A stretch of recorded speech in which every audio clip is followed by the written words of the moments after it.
اللہ کے محبوب صلی اللہ تعالی علیہ وسلم کی محبت ہم سے تقاضا کرتی ہے کہ ہم اس مشن کے لیے کام کریں جس مشن کے لیے رسول پاک نے کام فرمایا ہے۔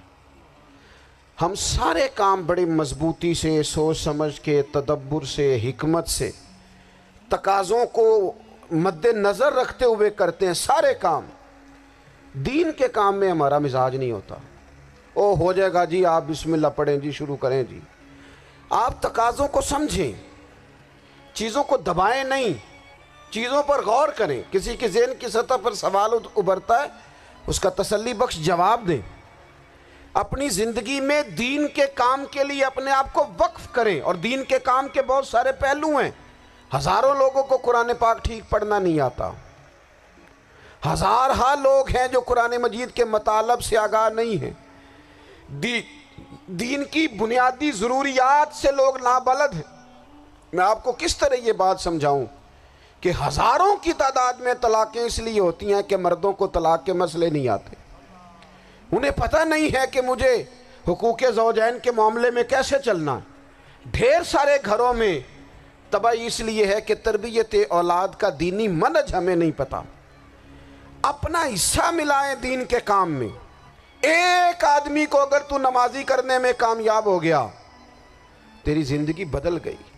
وہ دین بیزار لوگ جو ہمارے بیچ بیٹھ کے ہماری نوجوان نسل کو پگڑی اور داڑھی کا نام لے کے بنیادی طور پر دین سے دور کرتے ہیں، ایسے نوجوانوں کو دین کا پیغام محبت دے کر دین کے قریب کرنا ہماری ڈیوٹیوں کا حصہ ہے۔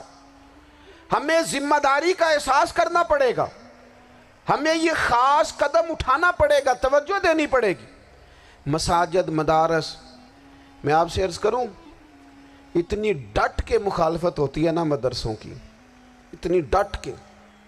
میں ادارہ چلاتا ہوں، اس کے چلانے میں جو مشکلات ہیں وہ تو ہم بتا نہیں سکتے آپ کو، اس لیے کہ میری قوم، میرا اس قوم سے تعلق ہے جو نعت خواں امیر کرنا چاہتی ہے، مدرسے نہیں۔ نقیب خطیب پیدا کرنا چاہتی ہے، شعر و شاعری کی زندگی کو پروان چڑھانا چاہتی ہے۔ فقط ہمارا ان لوگوں سے تعلق ہے جو لاکھوں کروڑوں روپیہ محافل پہ لگائیں گے، اور قاری صاحب بیچارے اگر مسجد کا کوئی ہونے والا کام کسی وقت بتا دیں گے تو وہ بڑی مشکل آ جائے گی ان کے لیے۔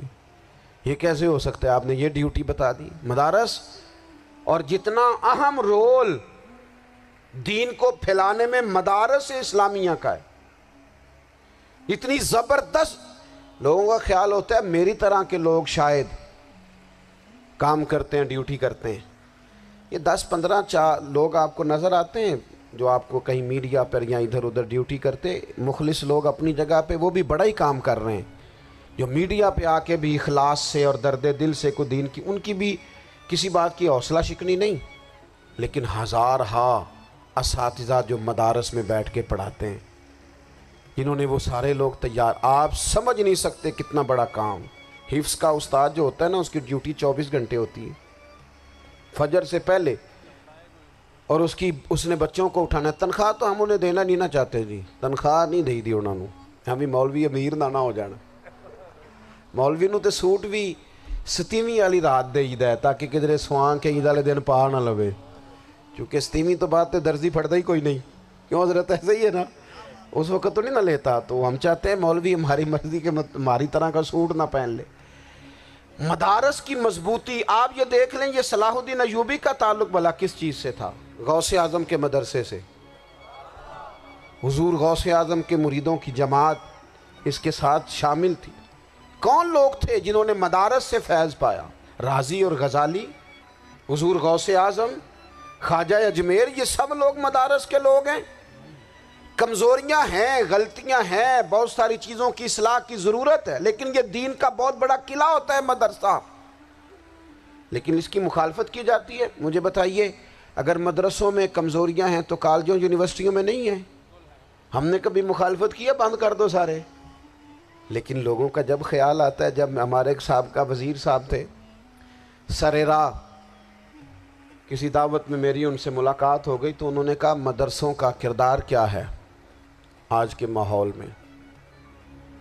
میں نے انہیں کہا کہ مختلف کورسز آپ کراتے ہیں نا، تو اس کے لیے پھر مختلف ویکینسیز ہوتی ہیں، جہاں بچوں کو مدرسے کا کورس کرایا جاتا ہے تو استاد بننا ہوتا ہے، اس نے خطیب بننا ہوتا ہے، مسجد کی ڈیوٹی کرنی ہوتی ہے۔